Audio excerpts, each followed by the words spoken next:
Artemios Ventouris Roussos, better known as Demis Roussos, entered the world on June 15, 1946, in the vibrant city of Alexandria, Egypt, a place where cultures intertwined like the threads of a rich tapestry. Born to Greek parents, George and Olga Roussos, his early years were steeped in a cosmopolitan atmosphere that would profoundly shape his musical identity. His father, a classical guitarist and engineer, provided a foundation in music, while his mother, an actress in amateur theatrical groups, infused the household with artistic flair. The family's Greek Orthodox roots ran deep, with grandparents hailing from Chios and Chania, having migrated to Egypt amid historical upheavals like the Asia Minor catastrophe. Young Demis, as he would later be called, absorbed the sounds around him. The haunting melodies of Greek Orthodox chants from the church choir he joined as a boy, the rhythmic pulse of traditional Arabic music echoing through the streets, and the smooth improvisations of jazz that floated from nearby clubs. These influences blended seamlessly in his formative mind, creating a unique sonic palette that would define his career. By the age of 10, however, geopolitical turmoil disrupted this idyllic childhood. The Suez Crisis of 1956 stripped the family of their possessions, forcing them to flee to Greece, where they settled in Athens. This relocation marked a pivotal shift, thrusting Demis into a new cultural landscape while carrying the echoes of his Egyptian upbringing. In Greece, the teenage Demis navigated the challenges of adaptation, but music became his anchor. At 17, he joined his first band, the Idols, playing bass guitar and singing covers of popular hits. It was here that he met Evangelos Papathanasiou, later known as Vangelis, and drummer Lucas Sideras, connections that would propel him to international fame. The band performed in Athens' bustling nightlife scene, honing their skills in smoky venues filled with enthusiastic crowds. Demis's voice, already showing signs of its operatic power and falsetto range, stood out amid the rock and pop covers. After the Idols, he moved to E5, another cover band, but success remained elusive in Greece's limited music market. The turning point came in 1968 when Demis, Vangelis, and Sideras formed Aphrodite's Child, a progressive rock outfit that captured the psychedelic spirit of the era. Relocating to Paris amid the May 1968 student riots, they signed with Mercury Records and released their debut single, Rain and Tears, which became a massive hit across Europe. The song's melancholic organ riff and Demis's ethereal vocals evoked a sense of timeless longing, drawing from Byzantine chants and classical influences. Aphrodite's Child's albums, including End of the World, 1968, and It's 5 O'Clock, 1969, showcased their experimental style, blending rock with symphonic elements. Their magnum opus, however, was the 1972 double album 666, inspired by the Book of Revelation. This ambitious work, filled with apocalyptic themes, complex instrumentation, and Demis's soaring vocals on tracks like The Four Horsemen, became a cult classic in progressive rock circles. Despite internal tensions, Vangelis pushed for more avant-garde sounds while Demis leaned toward melodic accessibility. The album solidified their legacy. By 1972, the band disbanded, but not before leaving an indelible mark on the genre. 800 CF3 embarking on a solo career in 1971, Demis released We Shall Dance, a folk-infused ballad that topped charts in Belgium and the Netherlands. Though it initially flopped in the UK, it signaled his shift toward romantic orchestral pop. His self-titled debut album, Fire and Ice, also known as On the Greek Side of My Mind, blended Greek folk elements with Western pop, reflecting his dual heritage. Success exploded in 1973 with Forever and Ever, a sweeping anthem of eternal love that hit #1 in multiple countries, including the UK in 1976. The song's lush strings, Demis's falsetto cries, and poetic lyrics about undying romance resonated with audiences seeking escapism in the post-hippie era. Albums like Forever and Ever, 1973, and My Only Fascination, 1974, followed, each spawning hits such as My Friend the Wind, a breezy ode to nature's whispers, and Velvet Mornings, with its soft, seductive melody. Demis's image, long hair, flowing kaftans, and a robust physique, earned him the moniker of a kaftan-clad sex symbol, a far cry from the slim rock stars of the time. His music transcended borders. In Germany, he released Auf Wiedersehen, 1974, adapting hits into German, while in France, he charmed with French-language albums. By 1975, happy to be on an island in the sun, climbed to number 5 in the UK, its calypso rhythms evoking tropical bliss. The BBC, intrigued by his pan-European appeal, produced the documentary The Roussos Phenomenon in 1976, accompanied by an EP of the same name that topped the UK singles chart, a first for an EP. This period marked Demis's commercial peak, with sold-out tours across Europe, Latin America, the Middle East, and Japan. He appeared on shows like The Basil Brush Show and Nana Mouskouri's program, his charismatic presence captivating viewers. 58E5E. As the 1970s waned, Demis experimented with disco on OVE, Got a Hold of Me, in 1978, a funky track that grooved its way into clubs. His 1979 album Universum explored cosmic themes, but the 1980s brought reinvention.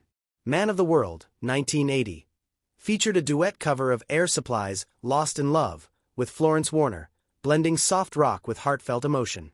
Collaborating with Vangelis again, he adapted the Chariots of Fire theme into Race to the End, 1981, a vocal triumph that captured the film's inspirational spirit. Demis guested on Vangelis's Blade Runner soundtrack, 1982, his haunting voice on tracks like Tales of the Future, adding an otherworldly dimension to the dystopian narrative.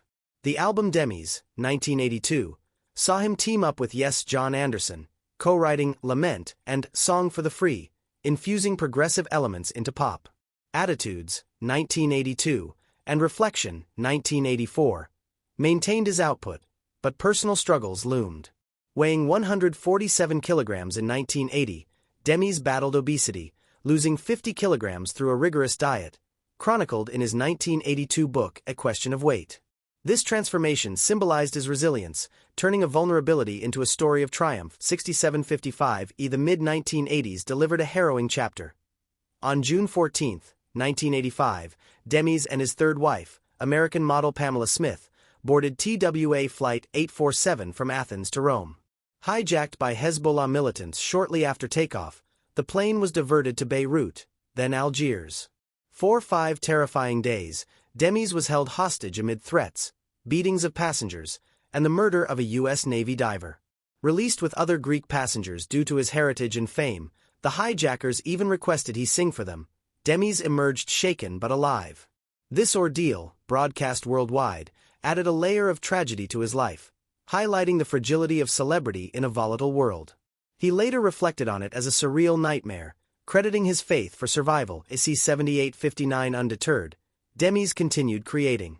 Greater Love, 1986, and The Story of Demis Roussos, 1987, revisited his hits, while Le Grec, 1988, and Time, 1988, found success in France, with Quan Je T'aime reaching number 2. Voice and Vision, 1989, went gold in multiple countries, and his duet Young Love with Drafi Deutscher hit Germany's charts. The 1990s brought Insight, 1993, also called Morning Has Broken, featuring spiritual covers and collaborations like Immortal, 1995, and Serenade, 1996, with Dutch label BR Music. Mon Isle, 1997, paid homage to his roots, and Auf Meinen Wegen, 2000, catered to German fans. His commitment to Greek orthodoxy deepened. He sang in churches worldwide, blending sacred hymns with his pop sensibility. In 2001, he collaborated with Michel Eleftheriades on Oriental Fusions, performing at festivals in Lebanon, Egypt, and Qatar, where his music bridged East and West. B0388A. The 2000s saw a resurgence. A 2002 UK tour boosted Forever and Ever, Definitive Collection to number 17 on the albums chart. Live in Brazil, 2006, captured his enduring appeal in South America, and from 2006 to 2008, he joined the Age Tendre et Têtes de Bois tour, reviving 1960s and 1970s French hits. His final studio album, Demis, 2009, produced by Mark Di Domenico with Virgil Howe on drums, showcased mature reflections on love and life. In December 2014, just weeks before his passing, he curated tracks for Demis Roussos Collected, which topped charts posthumously in Belgium. Throughout his career, Demis sold over 60 million albums.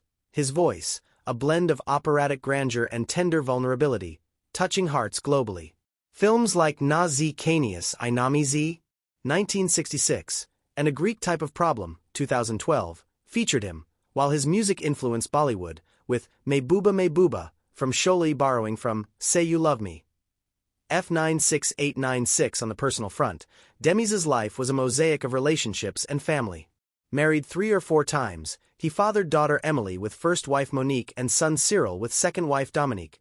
Both children pursued music, opening the Demis Roussos Museum in Nijkerk, Netherlands, in 2016, later relocated to Greece.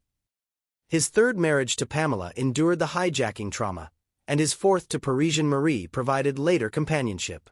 He admired Mozart and Sting, drawing inspiration from classical and modern sounds. Health battles persisted. After his weight loss, cancer emerged insidiously.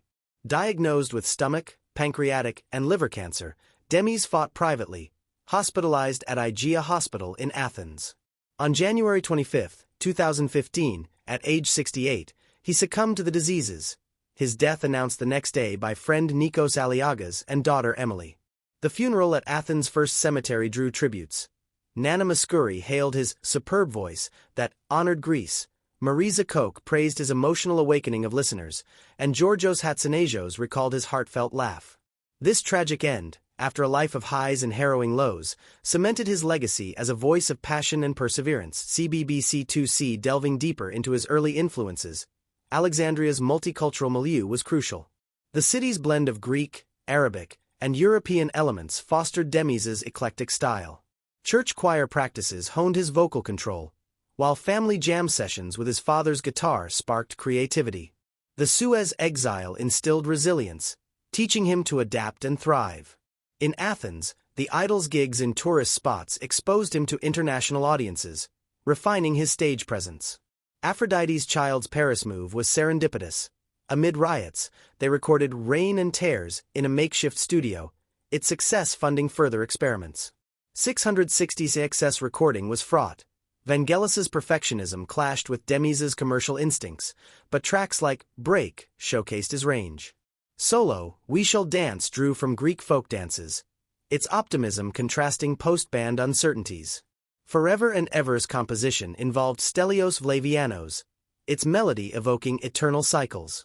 Tours in the 1970s were extravagant. Caftans billowing under spotlights, crowds swaying to My Friend the Wind's poetic imagery of nature's guidance. The documentary captured his phenomenon, fans mobbing him in discos, his voice cutting through cultural barriers. Disco forays like LOVE adapted to trends, its beat pulsing with energy. The Blade Runner collaboration was ethereal. Demis's improvised lyrics in a fictional language added mystery. The hijacking's terror, guns, uncertainty, forced performances, left psychological scars, yet he channeled it into advocacy for peace. Later albums like Le Grec infused Greek mythology, Quan Je Tem, a sensual declaration topping French airplay. Oriental projects with Eleftheriades fused canon and oud with his vocals, enchanting Middle Eastern crowds.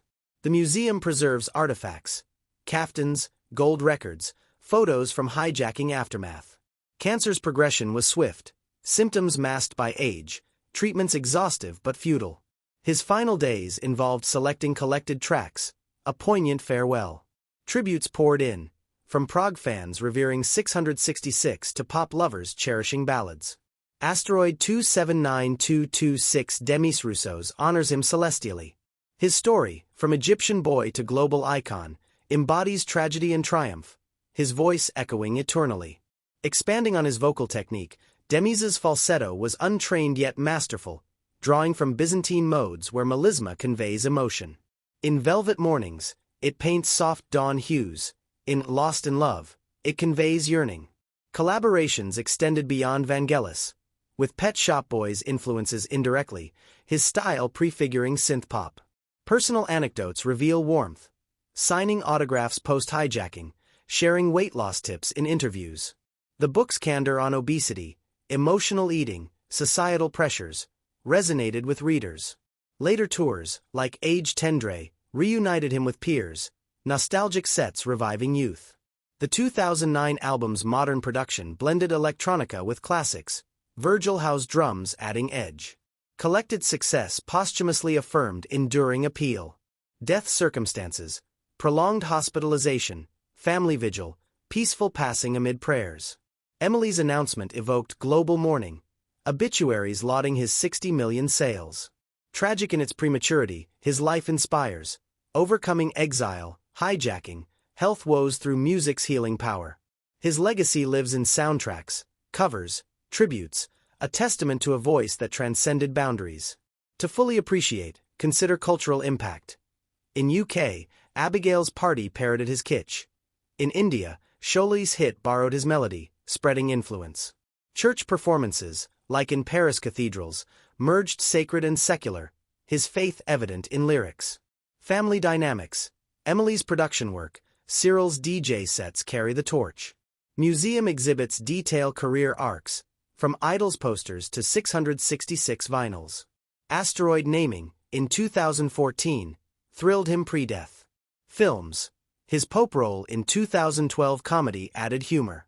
Tragic death amplified by prior brushes with mortality, hijacking foreshadowing vulnerability.